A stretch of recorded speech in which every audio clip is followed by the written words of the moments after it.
네, 6월 6일 김은재 뉴스인 두 번째 코너 김은재 인터뷰입니다. 현안을 굉장히 좀 깊이 있게 들여다보는 시간인데요. 오늘은 저희가 긴급하게 편성을 했습니다. 윤석열 대통령 지지율이 역대급으로 나왔거든요. 이거 어떻게 봐야 될지에 대해서 긴급하게 세 분을 모셨는데요. 바로 인사드리겠습니다. 안녕하세요. 예, 네, 안녕하세요. 예, 저희 박지윤 변호사님. 네, 안녕하세요. 예, 이제 익숙한 저희의 이제 반고이십니다. 반고. 예, 사실 장윤성 기자님도 네. 두 분 배우러 많이 배워가지고요. 약간 네. 박장대소의 시즌2 아니냐, 저 이런 이야기 있거든요. 네. 두 분의 또 웃음 케미가 워낙 네. 좋다 보니까요. 네. 네, 찾아주셔서 감사합니다. 고맙습니다. 감사합니다. 네, 그리고 저희 원래 화요일에 뉴스 리액터인데요. 네. 김준일 시사평론가는 오늘 이 세 분과 함께 정치 일타 강사로 저희가 모셨습니다. 아, 예, 열심히 하겠습니다. 예, 150의 남자 김준일입니다. 150? 예, 그 선방심의에서 제 이름 150번 불렀다고. 김준일, 좌편향 김준일, 인간 자체가 편향 김준일 이렇게 150번 나왔다고. 네, 사실 팩트체커이고 데이터 보는데는 또 굉장히 압도적이지 그렇죠. 않으십니까? 이제 그래서 오늘 윤석열 대통령 지지율 분석에 있어가지고는 세 분 조합으로 이야기해보면 너무 재밌겠다라는 생각이 들어가지고요. 깊이와 재미 모두 잡아보는 방송 준비해보도록 하겠습니다. 그러니까 윤석열 대통령 5월 31일에 공개된 한국갤럽 여론조사가 긍정평가 21, 부정평가 70%이거든요. 네. 자세한 내용은 중앙여론조사 심의위원회 홈페이지 보시면 되는데 아, 이거 진짜 살풍경이 아닌가라는 생각이 들어요. 네. 정권 2년 만에 이런 기록이 나온다라는 게 있다 보니까 저희가 오늘 요 지지율 분석 어떻게 봐야 될지 그리고 이것을 어떻게 좀 타개해 나갈 수 있을지 용산발 비상대책위원회라는 컨셉으로 세 분을 비대위원으로 모시도록 하겠습니다. 돈 받고 해줘야 되는데. 예. 용산에서는 유료 결제하시라 이런 말씀 저희 전 진심으로 구독자는 좀 해보겠습니다. 오, 좋습니다. 네. 용산 좀 들어라. 네. 네, 들어야죠. 들어라, 제발 좀 들어라. 진짜 이게이죠. 그런데 먼저 저희가 OX 퀴즈로서 좀 몇 가지 문장을 준비해 왔고요. 이걸로 좀 세 분의 전반적인 견해를 파악하고 자세한 토크를 좀 이어가면 될 것 같은데 몇 가지 문장을 읽어드리면 앞에 판넬 OX를 들어주시면 되는데요. 들어주실 때는 이제 말로도 함께 해주시면 됩니다. 쭉 한번 OX 파바박 가보고요. 디테일한 이야기는 이따 해보는 것으로 하시죠. 자, 그러면 준비되셨을까요? 네. 자, 네. 앞에 OX 있습니다. 좀 높이 들어주셔야지 이게 자막 타이틀에 보이실 겁니다. 자, 그러면 제가 첫 번째 지지율 관련된 질문 드리겠습니다. 윤석열 대통령 지지율 더 떨어진다. 하나, 둘, 셋. 오! 오! 아, 다 똑같으시네요. 자, 그러면 윤석열 대통령 변한다. 하나, 둘, 셋. X! 아, 너무 똑같습니다. 너무 똑같은데? 네. 아니, 재미를 위해서 좀 다른 내용이 나와요. 진심을 하시면 됩니다. 자, 한국 산유국 된다. 하나, 둘, 셋. X! 오, 드디어 갈렸습니다. 오. 갈렸습니다. 이미 돼 있어요, 이미. 네. 네. 자세한 얘기 이따 해주시고요. 자, 그러면 김건희 여사 검찰 포토라인 선다. 하나, 둘, 셋. X! 아, 이것도 똑같네요. 자, 그리고 한동훈 전 비대위원장 국민의힘 당대표 된다. 와. 하나, 둘, 셋. 오! 아, 같습니다. 자, 22대 국회 최상병 특검법 통과된다. 하나, 둘, 셋. 오! 언젠가는? 드디어 갈렸습니다. 네. 자, 그리고 이재명 대표 연임한다. 하나, 둘, 셋. 오! 예, 오고요. 자, 마지막입니다. 민주당 18개 상임위 다 차지한다. 하나, 둘, 셋. 오, 갈렸습니다. 예, 한 3가지 정도 갈린 것 같은데요. 지지율 이야기를 가장 먼저 여쭤본 게 아까도 말씀드렸지만 21%라고 하는 역대급 지지율이라고 하는 게 굉장히 비상 시그널 아닙니까? 충격적인 게 이제 갤럽의 특성이 뭐가 있냐면 이게 변동폭이 적어요. 잘 올라가지도 않고 잘 떨어지지도 않고 그럼에도 불구하고 23, 24에서 이번 21이거든요. 그러니까 제가 개인적으로 봤을 때 대통령의 어떤 움직임 개인적 움직임은 갤럽에 좌지우지 되는 것 같아요. 제가 봤을 때는. 대통령 수치 안 본다고 하지만 23, 24 떨어졌을 때 영수회담을 했었고 실제로 전화하고 했거든요. 이번에 366 발표한 것도 저는 21이라고 보거든요. 21은 어떤 느낌이 드냐면 저도 21이면 내가 공부 잘했는데 81점 맞은 느낌, 71점 맞은 느낌, 꽈락 직전 같은 느낌이거든요. 아 죄송해요. 61점. 너무 잘하신 거 아니에요? 61점을 맞았어요, 제가. 좀 있으면 59점이에요. 아유. 죽어요. 그런 어떤 강박관념에 뭐라도 하나 해야 된다. F인가요? F가 되죠. 과락이 되니까 저는 21이라는 그것 때문에 F 이번에 직전이다. 산유국이다 우리가 산유국다 예. 기름 얘기를 한 게 아닌가. 그래서 그만큼 지금 아주 공포감을 느끼고 있다 이렇게 보입니다. 굉장히 간당간당 턱걸이하고 있는 숫자 같이 네. 느껴지긴 하거든요. 네, 지금 세 분 다 심지어 지지율 더 떨어질 것이다라고 예측을 하셨어요. 네. 정권 입장에서는 굉장히 무서운 말씀이라는 생각이 그렇죠. 드는데 예. 왜 더 떨어질 거라고 보세요?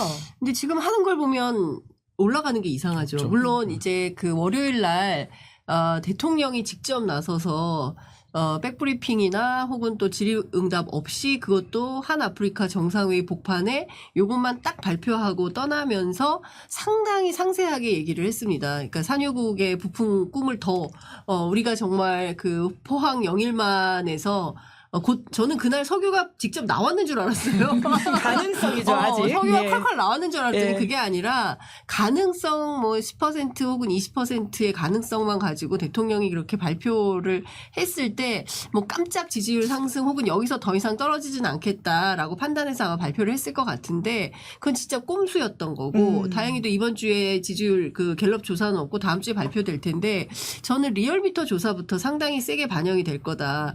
이게 줬다 뺏는 게 더 나쁘거든요. 아. 예, 뭔가 희망이 있는 것처럼 했는데 실제로 지금 쭉 나오는 거 내일 기자회견 통해서 어느 정도나 정말 가늠할 수 있는 수준의 내용이 나올지는 모르겠지만 어제 인천공항에 입국하면서부터 아직 석유 가스 나온 거 아니에요라고 직접 해명을 하지 예, 않았습니까? 아브레우 박사가. 네. 그런 측면에서 보자면 그 실망이 더 크게 반영될 거고 그리고 지금 올라갈 수 있는 매개 변수가 거의 없다. 아. 지금 남아있는 게 최혜병 특검해야 되죠. 김건희 여사 문제가 있죠.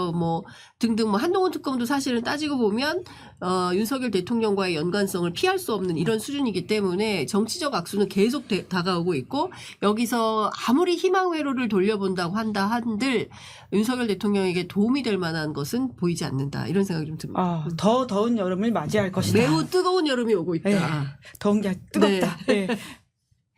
네. 그러니까 저는 좀 수치로 말씀드릴게요. 왜 그러냐면은 이제 신뢰감이 확 갑니다. 예, 네. 한국갤럽이 이제 대통령 이 국정수행 지지율이 총선 전에 조사를 하고 총선 이후에 확 떨어졌거든요. 그리고 그게 24가 3번 유지가 되다가 21이 됐어요. 그래서 3월 넷째 주에 34를 찍은 그 대통령 긍정 34 찍은 거 그리고 5월 넷째 주 그러니까 지지난주죠. 지지난주에 24 그리고 지난주에 21 그러면 어디서 누가 많이 빠졌느냐를 보면은 이게 왜인지 이제 원인이 분석이 되잖아요. 자 이제 3월 넷째 주에 그때 34였어요. 대통령 긍정이. 그때 지역적으로 어디가 지금 높았는데 빠졌냐면은 서울이 그때 긍정이 39였어요. 근데 지금은 지난주에 17이 됐습니다. 그러니까 서울이 무려 22%포인트나 빠졌어요. 급격한 하락이네요. 경기가 상대적으로 덜 빠졌어요. 그때 경기가 29였는데 18이 됐으니까 그러니까 11%포인트밖에 안 빠졌는데 사실 서울 같은 29가 높다라고 보기 어려운 숫자 아닙니까? 서울 경기가 어쨌든 굉장히 21보다도 낮으니까 예. 굉장히 안 좋은데 제가 말하는 거는 서울이 그러니까 상대적으로 지금 서울이 보수화돼 있잖아요. 그러니까 다른 경기도보다 그거는 계속 모든 지표가 다 그러거든요. 그런데 서울이 지금 17 인천 경기가 18이라고 하는 거는 서울이 지금 더 많이 빠졌다라는 거예요.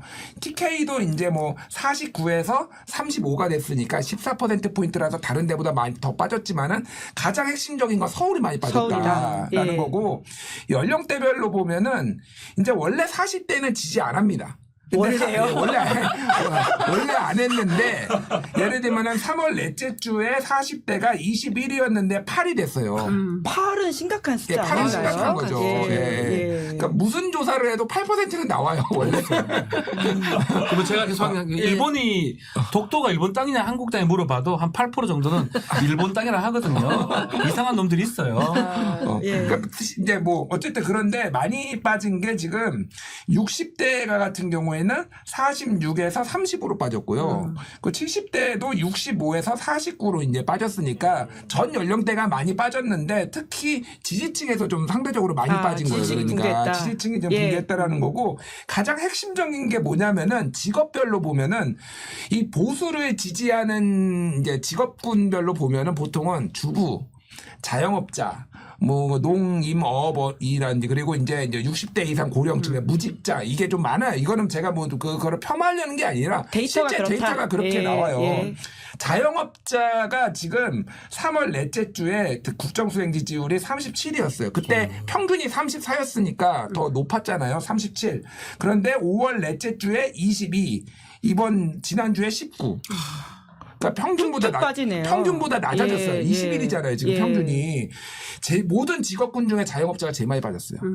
왜 그렇게 된 거죠? 그러니까 지금 이거는 몇 개 통계를 좀 말씀드리면은 예. 통계청의 경제활동 인구조사 최근에 나온 거가 있거든요. 지금 4월 달에만 자영업자 숫자가 9만 4천 명이 줄었습니다. 그러니까 뭔 얘기냐면은 다 폐업한다라는 얘기죠. 지금 다 폐업한다라는 거고 특히 서울에 있는 경우에는 서울에서만 5만 3천 명이 줄었어요. 그러니까 전국에 9만 4천 명이 줄었는데 서울에만 5만 3천 명이 줄었다. 서울이 왜 빠지는지 지금 아까 제일 많이 빠졌다고 했잖아요.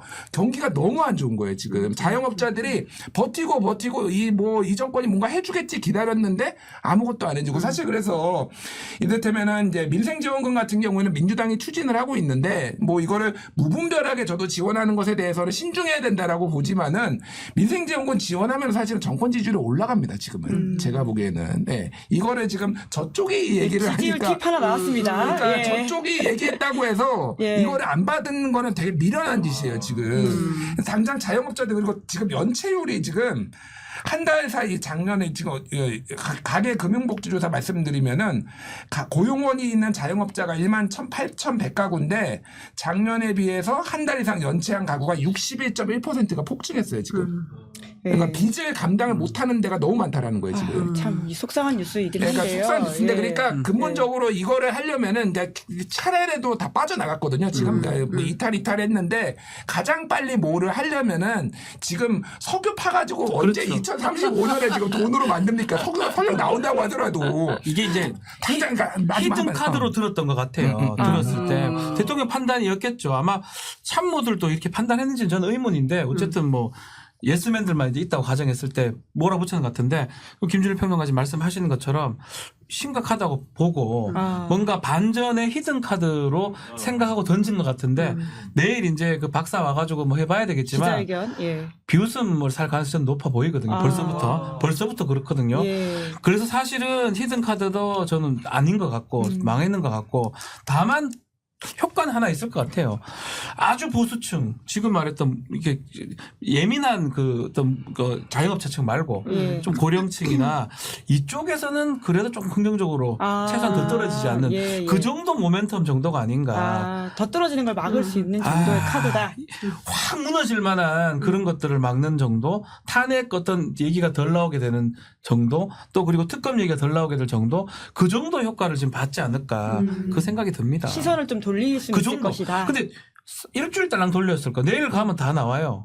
아보레오 박사 몇 번 얘기 들어보면 아이고야 한숨 나올 가능성이 매우 높습니다. 근데 이게 지역적으로 포항이잖아요. 그러니까 기본적으로는 그 지지층을 조금 더 확보해야 되겠다. 포항시장이 아주 그냥 막 너무 적극적으로 열변을 토하면서 여기에 적극 대비하겠다. 뭐 이런 얘기를 하지 않습니까? 그런 측면에서 보자면 최소한의 어떤 그 보수 결집을 위한 용도는 되겠지만 이미 보수 사이에서도 상당히 균열이 있고 아까 이제 그 김준일 평론가께서 경기 문제를 말씀하셨는데 오늘 주요국들 쭉 국민 총소득 뭡니까? 이게 해서 우리가 발표가 됐어요. 그 통계를 바꿨더니 우리가 세계 6위더라. 일본을 앞섰다. 굉장히 기분 좋은 뉴스라고 볼 수 있겠지만 그런데 소득 저희가 보면은 36,194 달러죠.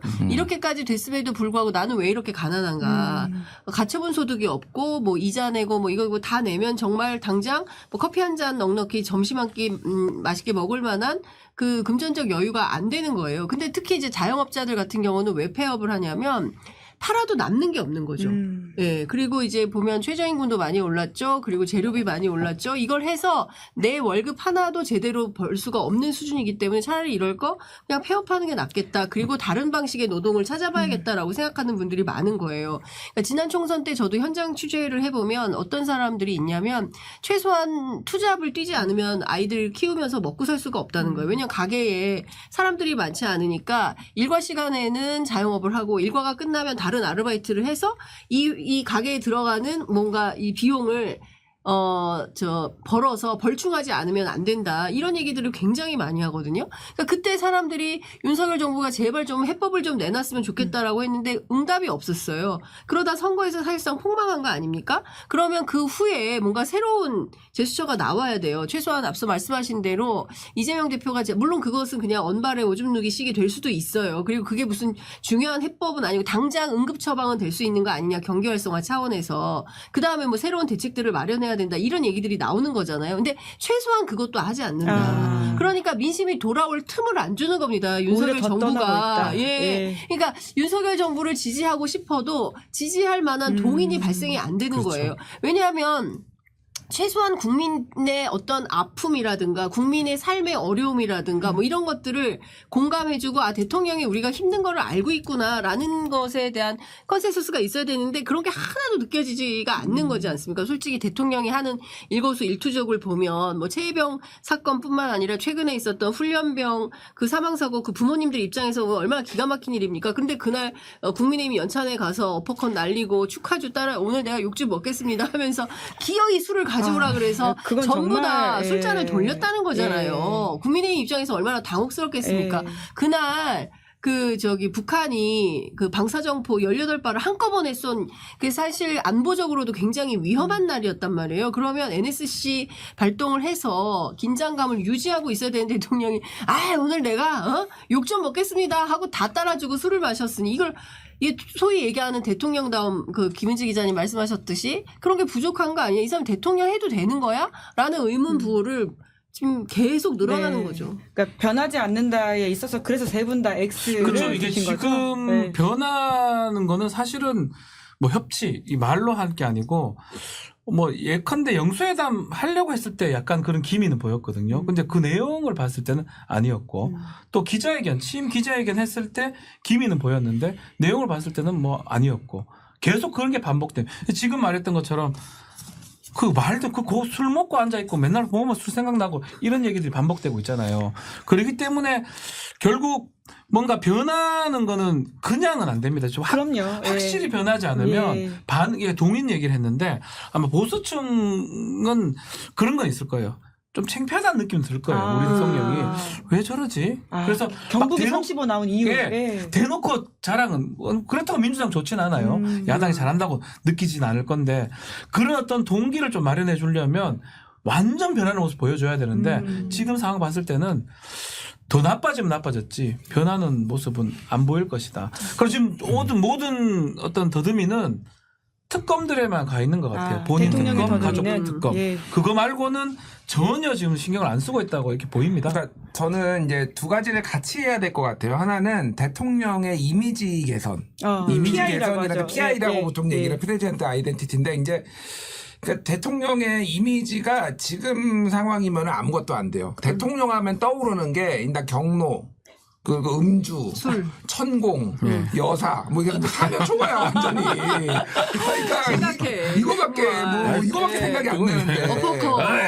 그러니까 이 상태로, 그러니까 진짜로 대통령이 그냥 인간 자체가 싫어가지고 이 이미지가 싫어서 싫어하시는 분들도 있어요. 정말로. 김여정 이야기긴 했죠. 예. 북한. 예. 그러니까 인간 자체가 싫다. 예, 그 멘트. 예. 이거를 개선하지 않으면은 예. 지금 굉장히 어렵다. 예, 그래서 예. 그래서 제가 진짜 진지하게 말씀드리는 게 조언 하나 하시죠. 예, 오늘 팀 여러 개 들립니다. 예. 술 재임 기간 동안 술 끊겠다고 선언하십시오. 그러면 지지율 회복될 수 있다. 저는 최소한 3에서 5는 뜁니다. 지금 농담이 아니에요. 진짜로. 선언하고 몰래 드세요. 그러니까 안 걸려야 돼. 소술.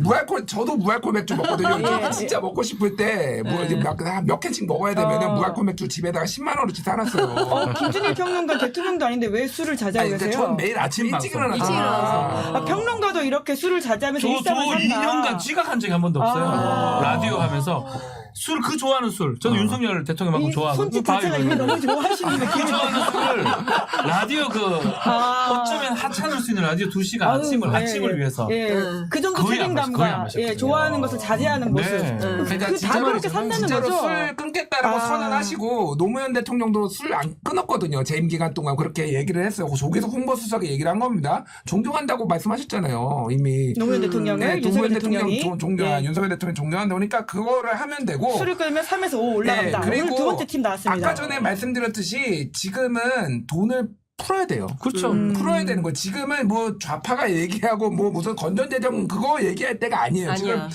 어느 정도냐면은 세계 금융기관에서 대출을 끌어다 쓴 다중채무 자영업자가 172만 명이에요. 이 무슨 얘기냐면은 더 이상 이제 대출이 안 돼요. 이 사람들은. 그러니까 이거는 나라 끝에 있는 이 사람들은 맞아요. 이제 그냥 다 신용불량자가 지금 직전에 있는 사람이 172만 명입니다. 그러니까 지금 이거는 단기 처방이라도 돈 풀어야 된다. 그러니까 그리고 지난해 지방 교부금 중앙정부가 지방에 줘야 되는데 안 준 돈이 29조 원이에요. 맞아요. 29조 원만큼 통화량이 증가한 거예요, 지금. 돈이 안 도는 거예요, 그러니까. 그래서 13조 원 지금 푸는 게 작년에 29조 원 안 준 것만큼 벌충도 되는 것도 아니에요, 지금. 네. 네, 그리고 실제로 지방 정부는 그러니까 중앙 정부에서 예산이 내려오지 않아서 모든 사업을 조기에 종결해야 됐고 원래 하려던 사업을 못 하기도 하고 엄청난 혼란이 있었다는 거예요. 그러니까 저는 무슨 생각으로 국정 운영을 하는 건가? 그러니까 그 국민을 생각하고 국정 운영을 하는 건지 아니면 본인과 가족 그리고 그밖에 다른 것에 대해서는 정말 관심이 없는 건가라는 생각. 그러니까 뭐 이런 거죠. 검사하듯 정치한다라는 표현을 정치인들이 많이 쓰는데 실제로 특수부 수사하듯이 지금 하고 있는 거 아니냐. 이슈로 더 막고 뭐 이런 방식으로 돌려막기 하면서 뭐 21%가 되든 10몇 %가 되든 대통령직만 유지하면 된다. 이런 유지만 생각하고 있는 것은 아닌가라는 생각까지 드는 겁니다. 그렇지, 예, 그렇지 않고서는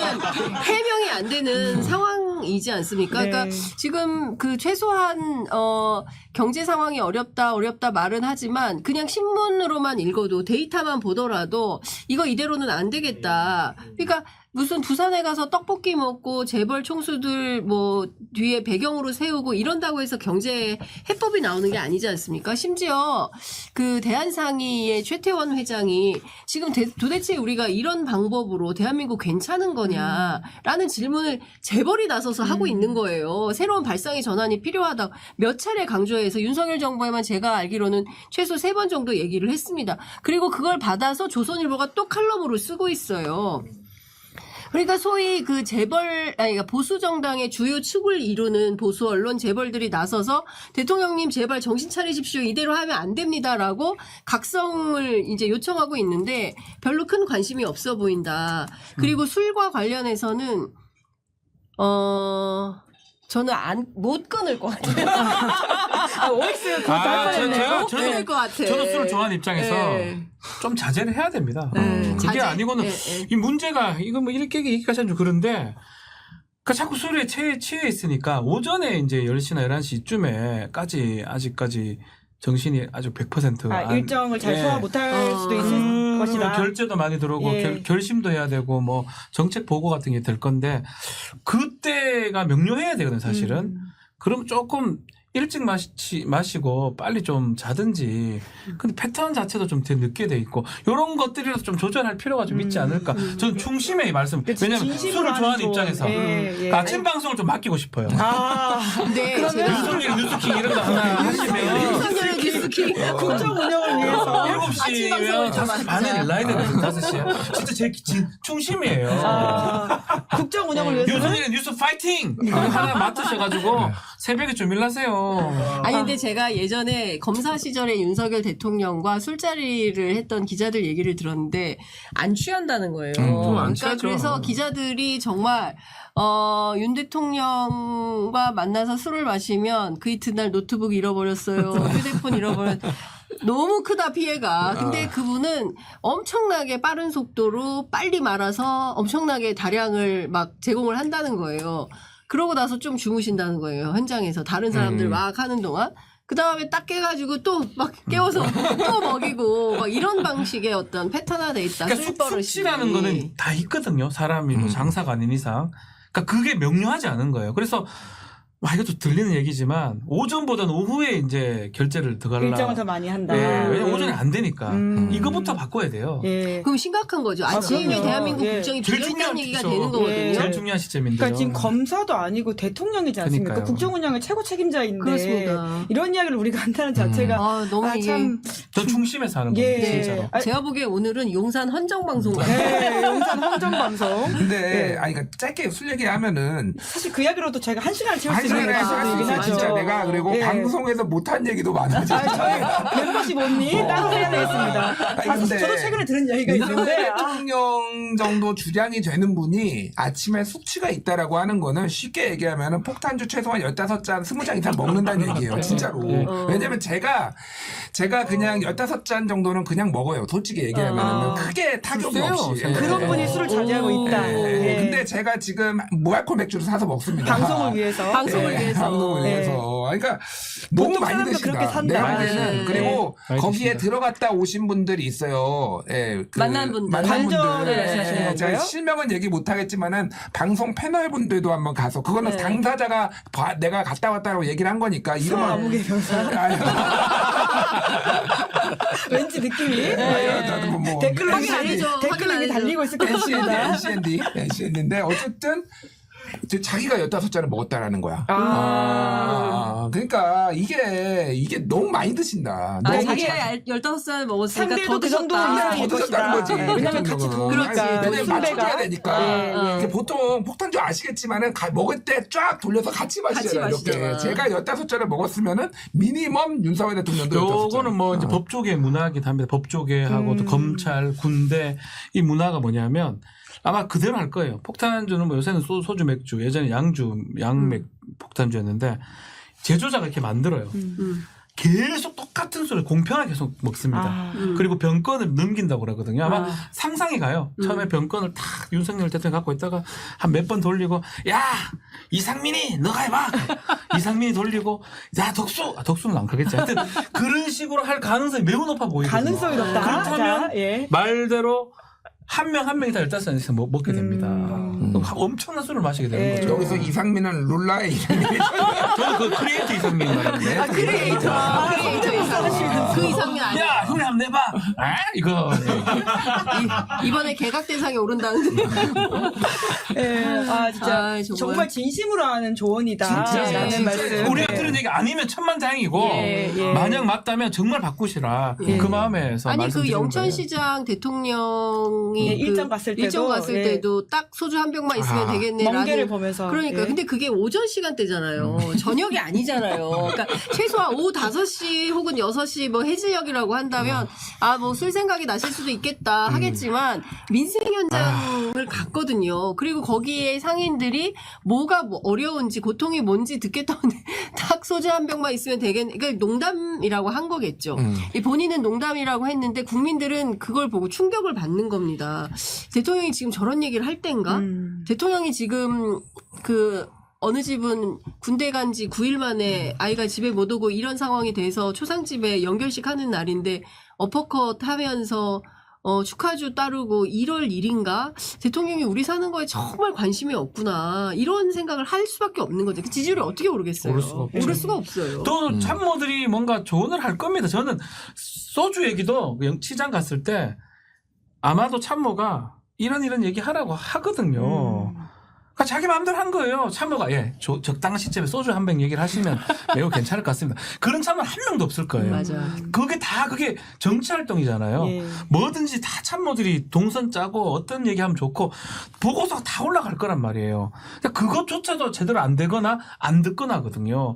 그게 변하지가 않는다는 거예요. 최소한 참모 말이라도 들어야 되는데 예. 안 듣는 거 아니냐 생각이 들어요. 네, 오히려 관련된 보도를 했던 YTN 썸네일을 그 난리 났잖아요. 예, 또 문제가 됐고 대통령이 바뀌기보다 썸네일이 바뀌었다. 뭐 이런 이야기를 해야 될 것 같은데 정말 진심으로 좀 속상해하시는 게 제가 옆에서 박준 변호사님 보니까 느껴지는데 변하지 않은 대통령 하지만 반전의 모멘텀으로 석유 카드를 꺼냈다 이 이야기를 아까 하신 거잖아요. 근데 이제 한국이 산유국이 된다에 있어서는 의견이 좀 갈리셨어요. 근데 그 의미가 예. 산유국이거든요. 예. 산유국이. 95번째. 예. 그 의미에서는 뭐 산유국이 된다가 맞는데 이제 앞으로 이제 이게 무슨 의미냐면 기름이 나냐 채굴 하면 되느냐, 경제성이 있느냐, 그런 의미에서는 저는 X다. 아, 그래서 그럼 저도 겁니다. X. 예. 예.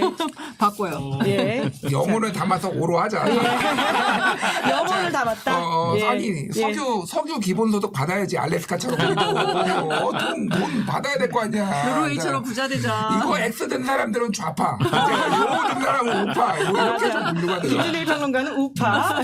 스탠다드 앤 푸어스가 S&P, 이거 예. S&P가 이거 평가했잖아요. 헛된 꿈이라고. 거긴 안 된다고. 좌파라서. 좌파 신용 평가 기관이기 때문에 그렇게 삐딱하게 나오는 거예요. 한국가 세력인가 보다. 네. 그 호주의 최대 석유 개발 업체도 네, 거기도 안 좌파에 된다고. 안 가셨다. 된다고. 김준일 우드사이드. 소셜에 따르면 우드사이드. 우드사이드. 보도 기사였습니다. 네. 예, 참 그 석유와 관련돼 있는 건 아까 이야기를 많이 했으니까 그러면 좀 김건희 여사 이야기로 넘어가 보면 어떨까 싶은데요. 포토라인의 선다에 있어서는 세 분 다 X를 들긴 네. 했어요. 검찰이 사실 굉장히 열심히 하고 있다라는 바람을 피우고 있는데 안 믿는다는 요거는 말씀이신가요? 김건희 여사 행보를 보면 알 수 있습니다. 아. 김건희 여사가 최근 들어서 행보가 많아졌거든요. 그렇죠. 아프리카 거기도 가고 뭐 별의별 가로 다니는데 김건희 여사가 생각보다 아주 예민하게 민감하게 잘 반응을 해요.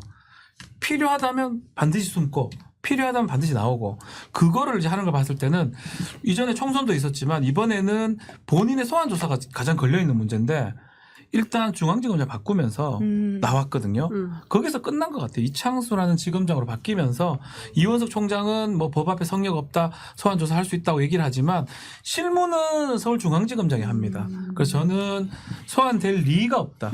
하더라도 그것도 저는 불가능할 것 같은데 서면 조사 같은 거 그 정도도 하겠나 싶기도 한데 그래서 그게 확실하기 때문에 저렇게 행보를 하는 겁니다. 그게 아니라면 또 자신감의 발로다. 네, 들어가 있죠. 나 절대 못 부를 아유, 것이다. 그러면요. 아니, 근데 제가 이 부분은 좀 취재를 오, 했는데 좋습니다. 이게 검찰 주변에서 흘러나오는 얘기들이에요. 그러니까 일단 평검사들은 그런 얘기를 하는데 이거는 그냥 따옴표 안에 그분들이 하는 워딩을 그대로 옮기면 아니 우리가 김건희도 못 부르면 검사냐 이런 얘기를 한다는 거예요. 평검사들은. 그리고 사실 그런 분위기가 지난 연말부터 계속 있었던 거예요. 그래서 김건희 소환 조사가 필요하다라는 얘기를 한 겁니다. 송경호 지검장, 그다음에 이원석 총장 뭐 등이 같은 라인이었던 거예요. 그런데 이분들이 지난번에 김주현 민정수석이 오고 그리고 나서 제일 먼저 뭐 했습니까? 소통한다면서 검찰 인사를 했어요. 그러면서 쫙 다 바뀌지 않았습니까? 39개의 검사장급 인사를 다 내버리고 말씀하신 대로 이창수 중앙지검장이 오게 된 거잖아요. 송경호 지검장은 부산고검장으로 가게 되고 자천성 승진이라고 하죠. 하여간 그런 얘기도 처음 들어봐요. 예. 하여튼 뭐 그렇게 인사가 쭉 나고 나서 사실상 이거는 무슨 인사냐. 그러니까 김건희 여사에 대해서 소환이 필요하다고 얘기한 검찰 라인은 싹 다 정리된 인사다라는 얘기가 있었어요. 그러니까 사실상 이거는 나 부르지 마. 나 부르면 니네 다 이렇게 인사 대상이 될 거야 라는 예고편이었는데 이원석 총장이 임기가 얼마 안 남았고 여기에서 평검사들이 그렇게 주장하는 바대로 얘기가 하나도 관철이 못 되면 검찰 존재 이유에 대해서 회의를 품게 된다. 그래서 네. 나가기 직전에 본인이 일정 정도의 면도 좀 세우고 체면을 좀 세우고 싶다. 이런 차원에서 계속 김건희 여사 소환 조사를 암시하는 듯한 발언을 하고 있어요.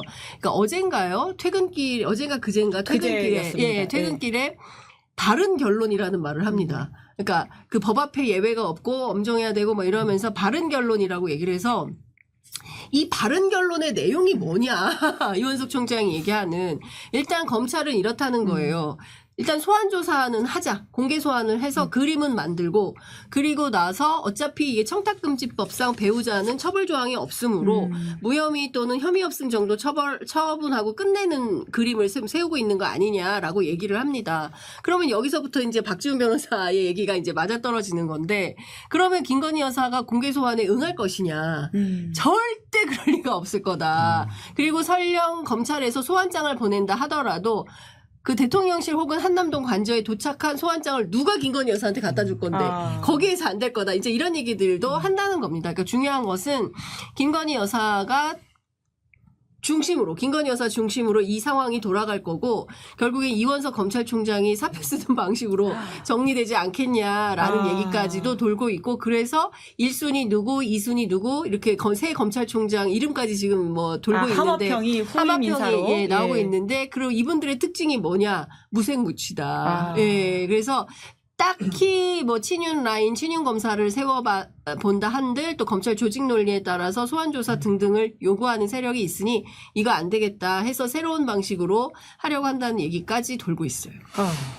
이원석 검찰총장은 사표 낼 것 같아요. 네, 사표 낼 것 같아요. 이미 소환조사 할 듯 하니까 바로 검찰에서 지금 부인했잖아요. 소환조사 지금 그거 아니다. 결정된 바 없다라고 얘기했잖아요. 그러니까 이게 검찰총장이 얘기했는데 이거는 바로 들이받은 거예요. 그러니까 이창수 지금 서울중앙지검장이 들이받았다라는 거고 말씀하셨다시피 지금은 그러니까 김건희 여사를 몰라서 하는 얘기 평검사들이 진짜 순진해서 평검사들이 검사들 김건희 입장에서야 여사를 뭐 모른다. 김건희가 대수야?라고 하는데 그거는 이 지금 어떻게 이 판이 돌아가고 있는지 김건희의 나라라고 저는 감히 얘기를 할 수 있어요. 제가 더 깊이는 얘기는 못하겠지만 그 정도의 선방심이 어떡하려고 그래. 여기는 대박이 아니야. 기록 깨실까? 150번이 아니라 이제 1500번 된다. 그러니까 이게 그냥 무슨 기소 그런 게 아니라 감히 어딜 뭐 이런 거예요. 쉽게 얘기하면 네. 감히 어딜 네. 그 정도로 보시면 돼요. 그래도 그러니까. 조금 이제 들으신 이야기가 있으시면 근거를 살짝 이렇게 스포해 주시면 될 것 같습니다. 근거 얘기 안 하겠다. 더 위험해. 그냥 여기까지. 저는 이원석 총장이 네. 저는 사퇴는 안 할 것 같거든요. 아. 그 부분은 조금 X. 두 분하고 생각이 좀 예, 다른데 예. 그 정도면 사퇴하는 게 맞아요. 그런데 안 9월 한다. 달이 임기 종료지만 예. 그 얼마 안 남아도 자기의 명이 안 섰다면 나가는 게 맞는데 결국 윤석열 라인이거든요. 한 3-4번째 정도의 사람이에요. 한동훈 다음. 그렇기 때문에 결국은 그 밑에 있는 사람이기 때문에 뭐 반기를 들고 나가는 모습을 보이지는 않을 것 같아요. 저는 개인적으로는 그냥 그렇게 있다가 9월달 임기 채우고 나갈 것 같다는 생각. 저는 나가는데 언제 나가느냐? 8월 말에 나갑니다. 그 사실상 한달 남겨놓고 사실상 임기 종료 아닌가요? 의기롭게 이거는 아니다라고 예. 하고 이제 나갈 예. 거다. 예. 예. 이렇게 봐요. 왜냐하면은 지금 사실 윤석열 사람이라고 하기에는 이미 약간의 이제 긴장 관계가 생긴 것도 있고 이 정권에서 더 깊게 발을 들였다라가는 무슨 일이 벌어질지 모른다라고 본능적으로 알 거예요. 지금 차라리 약간 선을 긋는 게 나을 수도 있겠다. 뭐 당장 이렇게 뭐 그 이제 공직자들 바로 또 이제 취업 못 하잖아요. 지금은 그러니까 기간 두고 약간 시간 두고 차라리 하는 게 훨씬 나아서 저는 8월 말에 던진다. 한번 사실은 보시죠. 나가든 말든 뭐 상관없는 인간이 그렇긴 인상이 좀 예, 총장이시고 인사다. 인사. 예. 근데 그러니까, 저는 요런 대목은 주목해서 봅니다. 그러니까 그 국민의힘 전당대회를 잘 볼 필요가 있다. 그리고 윤한 갈등 아직 안 끝났다라고 생각을 해요. 그래서 국민의힘 전당대회에서 한동훈 위원장이 다시 당권을 쥐고 새로운 정치의 판이 생기면 검찰이 그때부터는 라인을 또 새로 타기 시작할 거예요. 그러니까 저는 검찰, 법원 굉장히 헌법재판소 매우 정치적이고 여론에 굉장히 민감한 조직이다. 그래서 저는 김은지의 뉴스인도 열심히 보고 장윤선의 취재 편의점도 열심히 보고 그분들께서 네. 이 흐름을 김준일의 알려면 뉴스공감도 열심히 보고 그다음에 박지훈의 뉴스인사이다도 열심히 뉴스인사이다. 보면서 여론을 조직해야 된다. 아. 그래서 검찰이나 법원이나 헌법재판소가 맘대로 해도 된다고 생각하지 못하도록 하는 국민적 여론을 끊임없이 조직하는 게 굉장히 중요하다라고 생각을 하는데요. 실제로 윤한 갈등 뭐 몇 차, 뭐 4차, 5차 이렇게 될 수 있을지는 모르겠지만 권력의 추가 어디로 흐르느냐 이걸 보면서 검찰이 세게 움직일 거라고 보고 예컨대 윤석열 김건희 라인이 거의 가망이 없다 10%대로 주저앉고 특검 정국이 계속 세게 드라이브가 걸리면서 7, 8월 굉장히 뜨거운 여름이 되면 저는 마침내 특검에 의해서 김건희 여사가 포토라인에 설 수 있다고 봅니다. 그러나 지금 현재의 검찰에서는 쉽지 않다. 예. 뭐 이원석 총장이 막 이렇게 일종의 뭐 체면 치레를 하고 싶어 하지만 용산에서는 그마저도 네가 뭔데 이런 분위기일 거라는 거예요. 전직 검사장 출신들 얘기를 들어보면. 그리고 지금 상황에서 대통령이 3년이나 임기가 남아있고 본인들의 인사권이 걸려있는 상황에서 검사장으로 해서 나가느냐 검사장이 못 되고 나가느냐에 따라서 이 전관에 따른 다르잖아요, 수익이. 김호수 봐요. 김호수. 그러니까 완전히 달라지잖아요. 그러니까 이게 이 목에 걸린 이 인사권자에게 대드는 그런 용감한 검사는 없다. 따라서 저는 현직 검찰은 어렵고 특검에 의해서 포토라인은 설 거라고 봅니다. 특검에 의해서 설 네. 것이다. 이렇게 예측도 해주셨는데 결국 아까 이제 윤한 갈등이라고 하는 것이 또 윤석열 정부의 지지율에도 핵심 포인트 중에 하나일 수 있을 것 같거든요. 특히나 보수층의 어떤 재건이라고 하는 지점에서는 그래서 전당대회가 굉장히 많은 주목을 받는데 세 분 다 한동훈 된다, 대표 된다 이렇게 가장 저는 지금 보도하셨네요. 기준에서 얘기를 예. 했던 거고 예. 새로운 어떤 그 대항마가 안 보여요. 나경원도 아닌 것 같고 그렇다고 뭐 이철규 이런 사람도 아니고 없어 보이거든요. 김기현 같은 또 과거에 대통령실에서 세우려고 찍은. 했던 사람. 그래서 지금 단계면 이런 상황이 아닌가 보는데 지금으로서는 한동훈 한동밖에 없고 나오려고 저렇게 막 사진 찍고 난리나 계속 나오는 모습으로 보이기 때문에 그런데 그럼에도 막지 않을까 생각도 들어요. 막으려고. 용산이 막으려고 할 것이다. 7월 말 정도 되는데 그러다 보니까 항우영가 나올 수도 있다. 뭐 이 얘기가 지금 나오는데. 지금 2등을 한 사람이 수석 부대표가 돼야 된다는 네. 이야기가 본인 네, 이야기일 네, 수 네. 있다. 자기가 부대표 하려고? 그런 예측을. 그러니까 여러 가지 얘기가 좀 있는데 예. 어쨌든 지금 단계에서는 한동훈이 나오면 되는 느낌이고 그렇게 된다면 분당 같아요. 사실상 분당이다. 왜냐하면 용산과 분당. 아주 지금 심각하게 보는 게 저는 어떻게 보냐면 보수의 유튜버들이 한동훈을 되게 싫어합니다. 보수 유튜버들이 네. 한동훈 전 비대위원장 싫어하나요? 매우 싫어하는. 왜요? 거의 다 싫어. 예. 그러니까 윤석열은 보위를 하는데 한동훈이 이번 선거의 패배의 책임자고 반항했다라는 거거든요. 주된 취지가. 실패의 책임이 한동훈 전 한동훈한테 비대위원장한테 있다. 그러니까 그 부분을 무시를 못. 저는 계속 그 보수 유튜버들을 자주 봅니다.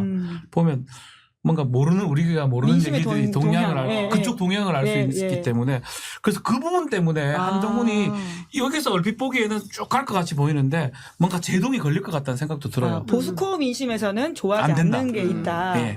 대통령이 불렀는데 밥 안 먹어서 그런 거 아니에요? 그런 것도 있죠. 다 싫어하죠. 그래서 한동훈은 뭐 인심을 잃은 것 같아요. 보수한테는. 저는 한동훈 위원장이 느닷없이 지구당 부활을 꺼내지 않았습니까? 그러니까 거기에 굉장히 주목을 해봐야 된다. 한동훈과 함께 할 정치권, 그러니까 국민의힘 세력은 원외에 있구나. 그러니까 원외 인사들을 조직해서 그리고 사실 지금 의석이 별로 없잖아요. 모두 108석인데 사실상 지역구는 90몇 개밖에 안 되는 거 아닙니까? 그러니까 최대한 많은 그 지원군을 받아서 당을 새롭게 장악하려면 지구당 부활이 굉장히 필수적인데 민주당에서도 지구당 부활은 해야 된다라는 목소리도 있긴 합니다만 조국혁신당은 반대하고 있어요. 그러니까 정치관계법 전반을 흔들어서 정개특위를 열고 전체 선거제도 뭐 정치관계법 전반을 흔들고 그 제도 개선을 해서 그 중에 하나로 들어가야지 왜 그것만 하나 원포인트로 꺼내가지고 지구당 부활을 얘기를 하냐. 이거는 한동훈을 위한 잔치 아니냐. 이제 이런 비판을 하고 있는데요.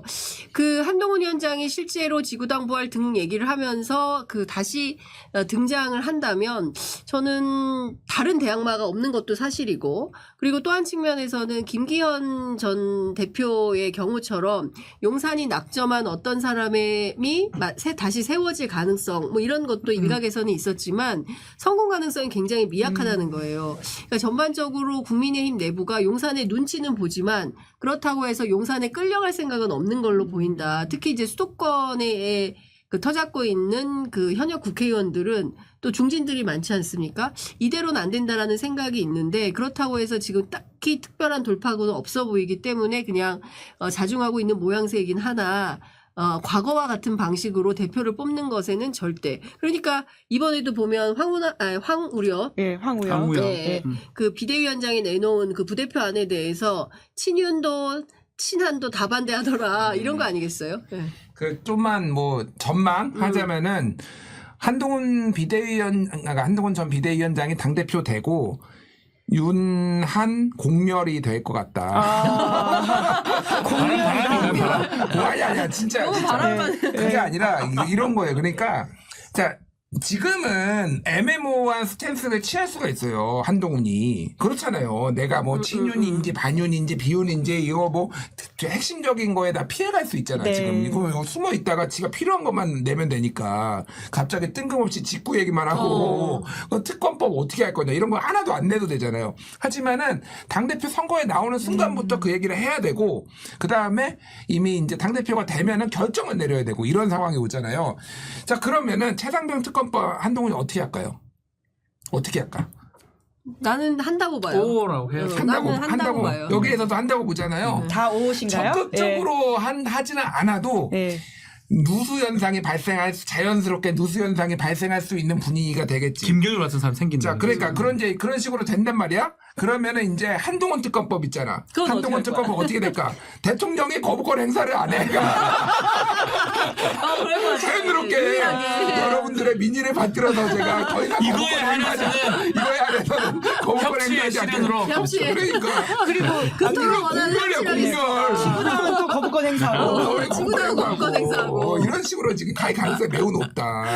사실 그러니까 보수에서도 지금 이제 윤으로는 더 이상 가능성이 없다라고 해서 미래를 보는 사람도 있어요. 제가 최근에 진짜로 보수에서 방송 많이 나오는 팬들 이름을 말하면은 너무 그러니까 또 댓글로 아마 특징이 있을 것 같습니다. 그분은 이제 난 더 이상 윤 쪽 아니라는 거 자기가 그 얘기를 했어요. 결별 선언을 왜 하는 그러냐면은 내가 여기에서 공공기관장을 하거나 뭐 그런 생각이 있으면 난 그런 생각 없다. 근데 다음 국회에 들어갈 생각을 하시는 분이에요. 그럼 어차피 윤석열이 공천 줄 것도 아니고. 예, 23대에는 차기 대통령을 보수가 가져오면은 총선은 그 뒤에 1년 뒤이기 때문에 매우 그러니까 차기 대통령을 만드는 게 가장 중요한 지금 사람들은 이미 마음이 떠나는 분들도 있고 뭐 아직도 뭐 여기 붙어 있는 분들도 있고 지금 이미 보수는 갈라지고 있는데 보수 약간 극우에 가까운 보수 유튜버들은 왜 그쪽에 남아 있느냐 그게 돈이 돼서 그런 거예요 사실은 그쪽에서 뭐가 이거저거가 많이 나 제가 또 이거 자세히 못 말해 그러니까 여기저기서 뭐가 많이 나와 지금 돈이 그러니까 돈이 되니까 거기 붙어 있는 거야. 탐사보도감인 것 같습니다. 윤 쪽에 지금 붙어 있는 거예요. 약간 그런 상황이에요, 지금. 그래서 지금 필연적으로 세게 붙을 수밖에 없어요. 한동훈이 당대표가 될 가능성이 높고, 매우 세게 보수가 지금 강하게 파열음이 날 가능성. 그러니까 저는 너무 설득력 있다. 맞는 말인데 공멸도 저는 많이 하면 분당의 수순이 될 수가 있거든요. 예. 이해관계가 다르기 때문에. 그러니까 그럼에도 저는 윤석열 대통령의 이때까지 행보를 딱 보면 딴 거는 잘 못해도 당을 지배하거나 그런 어떤 역학관계에서는 상당히 잘 하는 모습, 입틀 뭐 이런 목 잡고 이런 걸 잘 하는 모습이었거든요. 이걸 잃어버리면 자기는 끝난다고 봤을 때는 어떤 모든 것을 동원해서라도 한동훈의 어떤 재기를 막지 않을까. 뭐 지금 분위기는 저는 맞다고 봅니다. 이 두 분 말씀대로 한동훈 외에 방법이 없어 보이는데 그 싸움 하겠죠. 국민의힘 정당이랑 대통령실을 대통령하고 힘 싸움을 할 건데 저는 조금 더 대통령이 세지 않나. 국민의힘 의원들 얼굴들 보면 약해 보여요. 아직까지 또 이럴 것 같은 느낌이 들어서 저는 그래도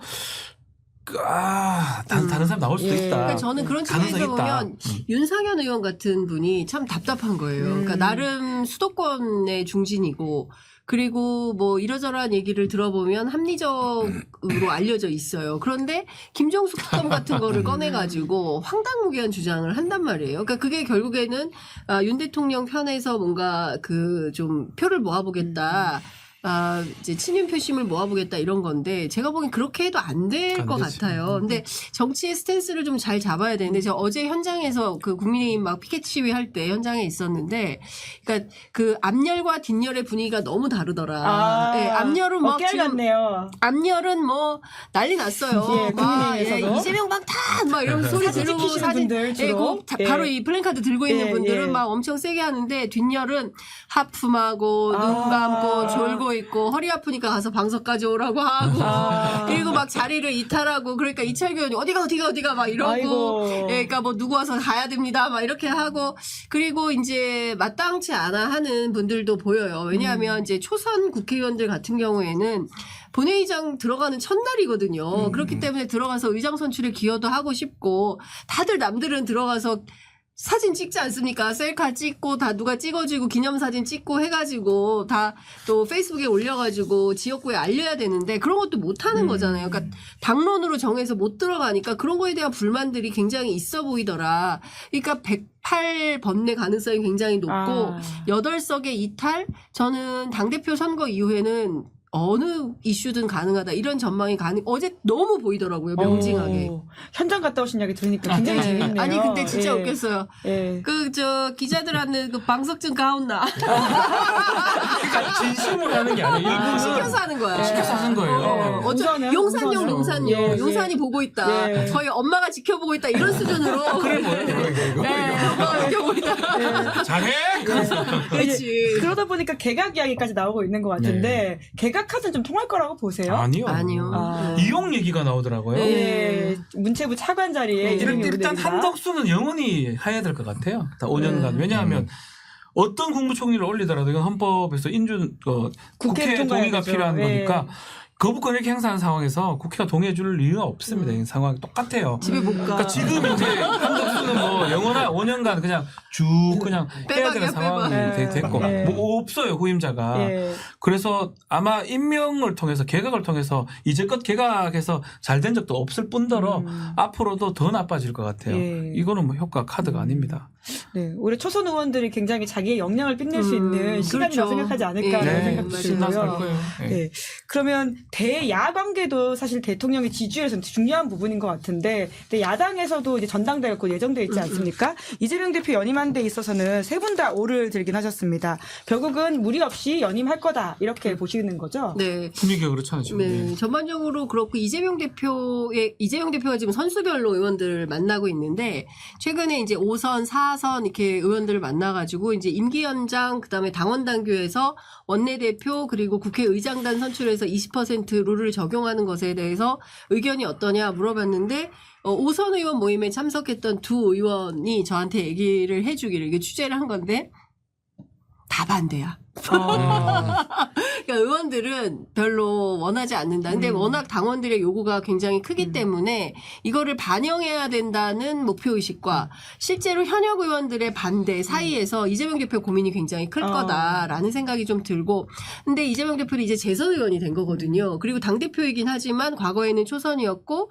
그리고 당원들의 의견을 많이 넣어야 되지만 또 이 현역 의원들 사이에서 뭐 인심을 잃거나 뭐 이러면 또 정치적으로 또 어려워요. 그래서 두 사이에서 굉장히 그 존재적인 갈등이나 고민이 많을 걸로 보이고 어떤 결론을 낼지는 좀 지켜봐야 될 것 같은데 다수는 당연히 20%는 적용이 되어야 한다라고 하는데 생각보다 의원들의 뭐라 해야 되나? 반발 이런 게 굉장히 크고 그거는 뭐 4선, 5선뿐만이 아니라 초재선 사이에서도 실제로 있다라고 하기 때문에 민주당은 그런 문제가 좀 있고 또 하나 팩트 체크를 하자면 실제로 여러 보수 언론 많은 언론들이 이재명 대표가 연임을 하는데 2026년 6월 지방선거까지 본인이 공천권을 행사하려고 연임을 연장하려고 한다. 이런 얘기가 있었는데 실제로 그러냐라고 했더니 그건 절대 아니다. 그러니까 본인의 임기 연장 그거는 사실은 민주적으로 옳지 않기 때문에 그것은 안 된다라고 하는데 오늘 아침 나온 보도 중에는 그냥 차라리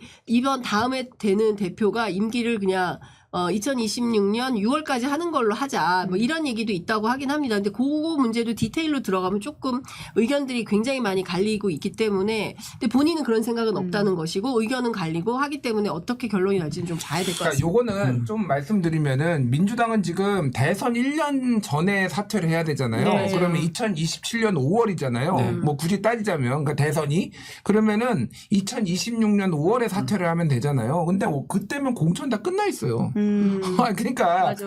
그 5월에 뭐 사퇴를 해서 6월에 지방선거 60 뭐 그치가 언저리가 되겠지 그러면은 이게 큰 의미가 있느냐 그러니까 사실은 그러니까 이재명 때문에 뭐 그 지방선거 공천 때문에 이거를 바꾼다라는 게 아니라 소위 말해서 탄핵이라든지 막 이런 그 변경 사항이 있을 때 뭐 예. 그것 때문에라고 보는 게 더 맞을 것 같고 국가 변란 사태. 국가 변란 사태 뭐 이제 그거를 염두에 둔 것 같고 그 모 의원이 그 얘기를 하더라고요. 당원들 그 권리 강화에 관해서는 이미 당대표 위에 당원이 있다. 지금 민주당의 상황을 보면은, 예, 그러니까 이재명 대표는 그리고 지금까지 항상 선택의 기준이 당원 쪽이었어요. 그러니까 당원들이 요구하면은 따라야 그러니까 추미애 국회의장이 정말로 추미애가 좋아가지고 막 최고다 이게 아니잖아. 당원들이 원하면은 이게 문제가 생길 것 같으니까 사실은 교통정리를 한 거였지. 뭐 추미애에 대한 호감이 있어서 그런 게 아니죠. 그러니까 항상 그래왔거든요. 그러니까 그 방향으로 갈 수밖에 없고 본인의 성공의 방정식이었어. 그게 그러니까 성남시장 할 때부터 유튜브로 시정 생중계하고 막 그랬던 분이에요. 그러니까 지지자들의 그러니까 호응을 끌어내기 위해서. 그래서 참 이게 이제 양날의 검이 될 수도 있기는 하다. 이게 왜냐하면은 당원 바깥에서 당원이 아닌 분들이 민주당을 보는 거하고 시각차가 너무 큰 거죠. 그러니까 국회의장은 법으로 국회에서 국회의원들 뽑기로 되는데 그럼 법을 고쳐야지. 뭐 이런 논리들이 어느 정도는 이제 설득력이 있기 때문에 그거를 민주당이 줄을 좀 잘 타야 될 필요는 있을 것 같아요. 네. 아까 하신 말씀. 아니 뭐 비슷한 얘기인데 예. 추미애 때문에 연임이 되는 거예요. 추미애가 잘못되고 뭐 안 되고가 중요한 게 지금 제가 또 비슷하게 생각하거든요. 이재명 대표도 연임 생각을 안 했을 것 같고 아니면 그거에 대해서 민감하게 생각하지 않았는데 이번에 추미애 의장이 당원들의 지지에도 불구하고 안 됐을 때 뭐 의원식이 잘못됐다는 거 아니에요. 그걸 보면서 연임으로 갈 수밖에 없는 상황으로 온 거 아닌가. 뭐 이 개정은 저 김준일 평론가 말씀대로 별난 상황. 갑자기 탄핵되거나 뭐 헌법 개정 이상한 일이 일어나면 그때 어떡하냐. 그리고 지금 그런 일이 일어나면 당대표가 가장 힘을 가질 수밖에 없거든요. 여러 가지 고려를 해보면 연임을 하는 수밖에 없는 상황으로 와버려.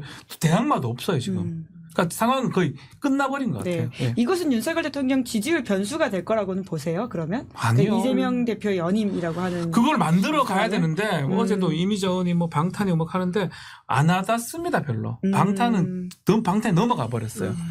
대통령과 대통령 가족으로 넘어가 버렸고 이제껏 이렇게 했는데도 안 나왔다는 것도 국민들이 인식을 하고 있고 여기는 지금 다 나와 있는데도 안 하는 게 또 인식이 되고 있거든요.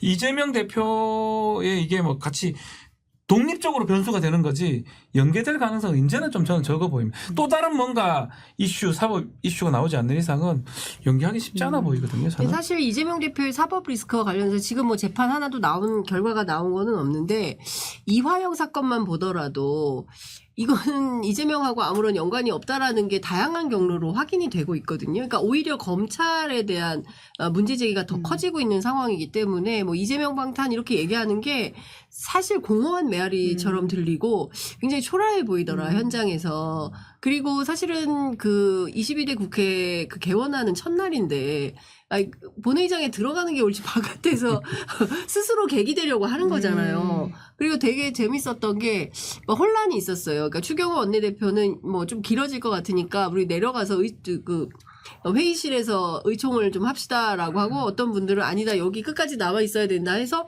그 자리에서 아 그런가요? 그러면 여기 다시 남아 있읍시다 뭐 이렇게 돼서 자리에 앉는 이런 상황까지 간 거기 때문에 사실 국민의힘 내부가 뭐 일사불란하게 움직이고 있다 이런 느낌은 전혀 못 받겠고 어떤 윤석열 대통령의 지지율의 어떤 대척점에서 이재명 대표의 어떤 사법 리스크나 이런 것들이 연동돼 있다 그렇게 보기는 어렵다. 이미 지난 총선으로 끝났다. 저는 그렇게 봅니다. 그러니까 요거 하나만 말하면은, 그러니까 아무거나 다 이재명 방탄에 붙이는 것 같아요. 왜냐면은, 그러니까 그냥 논리적으로 생각을 해보면은 방탄이 되려면은 검찰이 수사를 하는데 뭐 구속영장을 청구해가지고 그거를 뭐 이런 건 방탄이잖아. 그렇지. 이미 다 재판 중이야. 그러니까 재판 중이 아닌 게 없는데 이게 뭐 어떻게 방탄이 되느냐 이게 하나가 있는 거고 이화영 뭐 특검하는 거 지금 대북송금 뭐 조작 특검도 뭐 이제 얘기가 나오는 게 사법부를 뭐 압박하는 거다 뭐 이렇게 얘기하는데 그러면 특검이 만약에 되면은 사법부가 재판부가 어이구 특검이 됐으니까 이화영한테 무죄를 줘야 되겠네 뭐 이렇게 나오고 그러니까 모르겠어. 그러니까 뭐 약간 뭐 그런 기분 나쁠 수가 있겠지. 그러니까 이게 아무거나 다 좀 갖다 붙이는 경향이 있는데 논리적으로는 잘 맞지 않고 다만 저는 이화영 그 대북송금은 특검보다는 공수처 수사가 더 맞겠다. 왜냐하면은 검찰이 잘못하는 거를 공수처가 수사를 해서 하라고 공수처가 존재하는 거거든요. 그러니까 사실은 기소까지 할 수 있으니까. 기소까지 할 수 있으니까. 그러니까 너무 특검을 남발해서 오히려 특검 피로증이 좀 생길 수도 있으니 그런 거는 공수처로 오히려 고발하는 게 낫지 않나 그 생각은 해요. 저는. 공수처의 고발 사건이 너무 많아. 지금 1년 없고 지금 그 박정원 대령 그 수사외압 사건도 지금 네. 4명이 하고 있는 거잖아요. 그러니까 수사 인력이 너무 부족해서 사실은 22대 국회 법사위에서 공수처에 대한 어떤 지원이나 인력 확대가 필요하다. 해줘야죠. 무조건 기능 해줘야죠. 강화. 네, 기능 예. 강화를 하지 않으면 사건은 굉장히 많은데 처리를 못하고 있고 그러니까요. 뭐 시작조차 못하고 있는 사건들이 너무 많아서 특검 얘기가 계속 나오는 것 같습니다. 그리고 네. 이게 검찰이 할 수 있는 수준이 아니에요. 왜냐하면 그 기본적으로 대검 감찰도 안 하겠다고 했거든요. 나는 수사팀을 믿는다고 했어요. 이원석 검찰총장이. 이게 뭐 신의 영역이 아니잖아요. 믿음의 영역이 예, 아니죠. 믿음의 영역이 예, 아니잖아요. 제도로 해결해야 될 그렇죠. 것들이죠. 예, 예. 사실 확인을 해야 예. 되고 검증을 해야 되는데 믿는다. 이렇게 해결하면 이러니까 이제 특검 할 수밖에 없다는 얘기가 나오는 겁니다. 예. 네. 마지막 질문이었습니다. 민주당 18개 상임위 다 차지한다 있어서는 의견이 드디어 좀 갈리셨습니다. 예. 당연히 지금 나가버리고 지금 이 상황이면 국회법상으로 박찬대 원내대표도 그렇고 또 우원식 의장이 뭐 그걸 거부하거나 하진 않을 것 같다면 그냥 국회법대로 18개 다 가져갈 상황이 아닌가 싶은데요. 그래서 저는 O를 들었긴 들었는데 네. 또 다른 김준일 평론가가 X를 들었던 걸 알고 네, 두 있는데 분은 X를 들으셨어요. 둘 다 X를 썼어요? 네. 네. 어떻게 보십니까? 그래요. 그러니까 결국은 타협을 할 것 같아요. 제가 보기에. 타협을 한다? 네, 타협을 하는데 법사위는 무조건 민주당이 가져가고 이제 중요한 거는 이게 완전히 그 다 내주는 것에 대해서 국민의힘에서도 조금 말은 드러내놓고 못하지만 상당한 불만들이 또 있어요. 근데 용산 눈치를 보고 있거든요. 그래서 운영이 법사위가 그러니까 법사위 운영위가 핵심이고 그 다음에 이제 과방이 뭐 이렇게 되고 있는데 사실 운영위가 민주당 입장에서 가져와서 그렇게 정말로 뭔가 달라지나? 법사위는 확실히 달라지죠. 시간 지연 문제가 있으니까. 그런데 그렇죠. 예. 운영위는 사실은 저는 타협할 수도 있다고 봅니다. 약간의 룸의 여지를 줄 가능성도 있다라고 보지만은 그거는 이제 뭐 상황을 봐야 될 것 같고 여러 가지로 봤을 때 저는 타협의 가능성을 배제할 수 없다. 예, 뭐 이 정도예요. 사실은 말은 이렇게 했는데 제 마음은 18개 다 가져갈 것 같아요. 아니 어제 이제 현장 취재하는데 기자들이 저한테 이러는 거예요. 지금 조경태 의원이 굉장히 화가 나 있다. 그 무슨 얘기냐. 그랬더니 자기 국회 부의장 해야 되는데 투표를 안 해가지고 아니 투표도 안 보이콧을 하고 했죠. 아니 그러니까 예. 부의장 선출을 아예 예, 보이콧 예, 해버렸잖아요. 그러니까 그래서 지금 조경태 의원이 되게 화가 났대요. 선배 그거 취재해 보세요. 말하면서 알려주는 거예요. 근데 조경태 의원 맨 앞열 가운데 있었습니다. 어제 집회 현장에. 근데 이제 그런 겁니다. 그러니까 상임위원장도 해야 돼요. 그러니까 3선 정도 되면 그렇지. 하고 싶어요. 예. 그리고 상임위원장과 아닌 것 굉장히 차이가 큽니다. 그래서 그런 분들 사이에 균열이 생길 수가 있어요. 그러니까 일단 민주당은 어떤 거냐면 법대로 하겠다. 그래서 개문 발차한다. 그러니까 일단 출발을 하고 추후에 협상을 통해서 나눌 수 있으면 나누자라는 건데 법사위 운영이 과방위는 절대 물러나지 않겠다라는 거예요. 근데 이것 때문에 계속 자기들이 상임위를 안 하면 그게 사실은 그 정치적으로 불이익이고 손해입니다. 근데 계산이 굉장히 빠르거든요. 국민의힘 그 정치인들이. 그렇기 때문에 저는 차일피일 뭐 일단 용산에게 좀 보여줘야 되기 때문에 어제 항의 시위도 하고 일주일 정도 뭐 시간을 끌 수 있지만 이게 오래 간다라고 생각하지는 않고 일정 정도 수준에서 아마도 저는 몇 가지 이제 상임위 배분을 해서 11대 7. 예, 그 정도의 배분을 하지 않을까라는 전망은 해봅니다. 네, 오늘 전망이 몇 가지 나왔는데요. 세 분을 다시 모시고 그 전망을 한번 확인하는 시간을 가져야 되겠다는 생각이 듭니다. 다시는 시사인 나오지 못한다.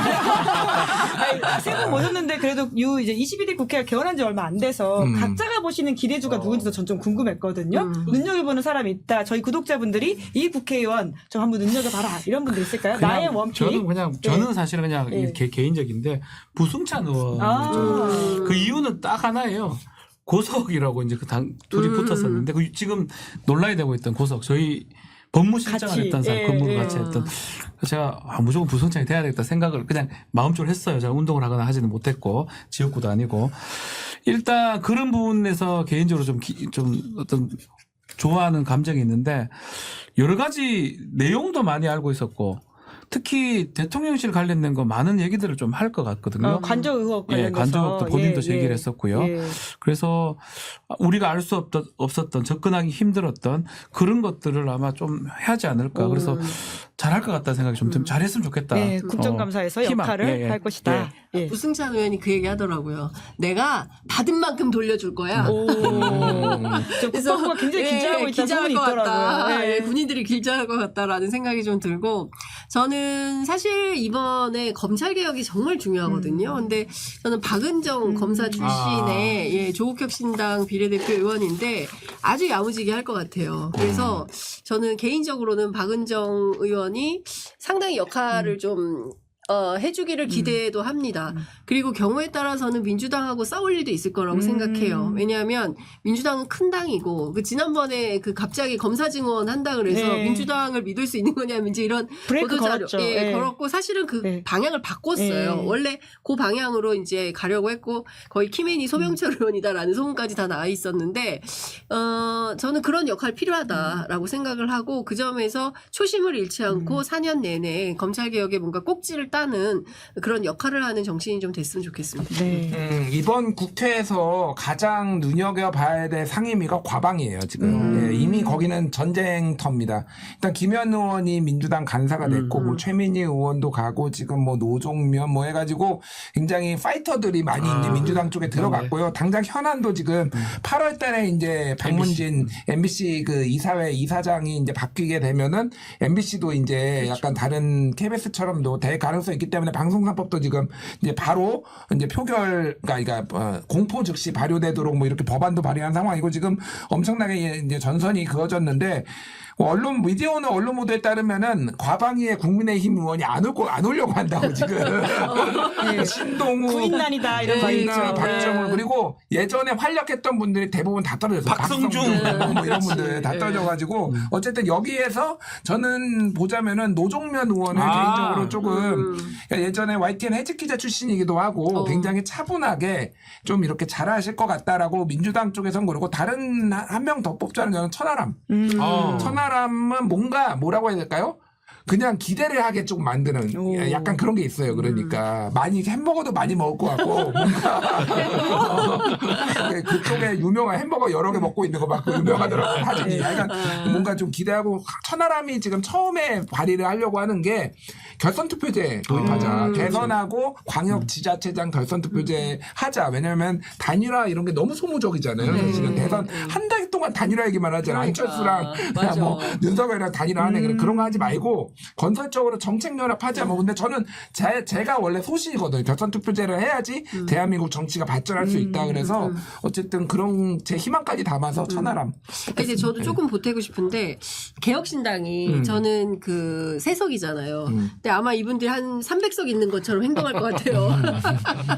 그래서 저는 정치관계법, 그다음에 선거제도 이거 사실은 작은 정당이 좀 세게 밀어갈 필요가 있어요. 큰 당들은 뭐 하기 어렵거든요. 그래서 정치개혁 이슈를 아예 개혁신당하고 조국혁신당하고 같이 조인을 해가지고 같이 좀 입법 발의를 좀 하면 어떨까라는 생각이 좀 들고 저는 22대 국회가 굉장히 투쟁성 있는 국회가 될 것 같지만 그럴 것 같아요.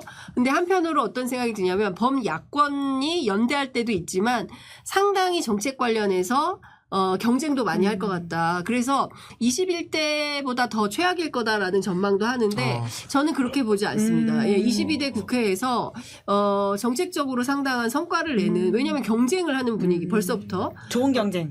할 수 있어서 저는 그런 측면을 좀 기여하면 좋겠다. 내용 있는 국회 이렇게 예. 됐으면 좋겠다라는 생각이 좀 듭니다. 예. 오늘 본격 용산 헌정 방송으로 시작해서 여의도 헌정으로까지 갔습니다. 예. 세 분의 이야기를 듣다 보니까 시간 가는지 몰라서 사실 1시간이 훌쩍 넘어버렸는데 근데 너무 또 재밌고 이야기들을 반드시 좀 용산에 들었으면 좋겠다라는 바람을 전하면서 한마디씩 예. 진짜 해야 돼. 대통령께는 술 끊자. 예. 건희 여사께는 특검 받자. 둘이 가면은 구속돼 진짜. 지금 받으면은 싸게 나갈 수 진심으로 있다고. 하는 진심에 조언이다. 근데 왜 예. 나는 자꾸 그게 생각나? 순방 가자. 자, 그럼 진심으로 하는 조언으로 좀 끝내볼까요? 저희가 예. 어떻게 지지율을 좀 올리기 위해서 정말 우리 나라를 위해서 대통령이 정말 지금이라도 대통령이라고 생각하고 하셔야 돼요. 정말 아침 뉴스 한 개 맞든지 진짜로 5시부터 일어나서 뉴스킹을 예, 윤석열의 뉴스킹, 예. 윤석열 뉴스 파이팅 하셨으면 좋겠어요. 진짜 진심입니다. 예. 네. 저는 뭐 일단 출근을 좀 제때하시면 좋겠다. 예, 저는 술을 끊자 굉장히 좋은 아이디어인데 못 끊을 것 같아요. 예, 그러니까 술을 너무 좋아하시고 본인 스스로도 애주가임을 좀 밝히고 계시니까 10잔 이하로 하자 그러면. 폭탄주 기준 10잔 이하로 하자. 술을 끊기는 어려울 것 같고 두 가지 선택을 좀 하셨으면 좋겠다. 그러니까 술을 너무 좋아하고 그 계란말이 김치찌개 좋아하시면 그것도 행복한 거예요. 그러니까 대통령의 행복을 선택하든가 아니면 국민의 그 행복을 위해서 일을 좀 잘 하시든가. 제가 좀 어렵게 설명을 했는데 양당 간의 결단을 빨리 하셨으면 좋겠다. 예. 너무 일이 많다 기자들이. 네, 굉장한 조언들을 쏟아냈는데요. 이 이야기들이 어떻게 가닿아서 변화가 있을지를 다시 한번 세 분을 모시고 네. 이야기를 나누는 시간을 만들도록 하겠습니다. 그럼 세 분 수고 많으셨습니다. 감사합니다. 예, 감사합니다. 네, 김은지 뉴스인 6월 6일 준비한 방송 여기까지고요. 오늘 방송도 재밌게 보셨다면 구독, 좋아요, 알림 설정 부탁드리겠습니다. 고맙습니다.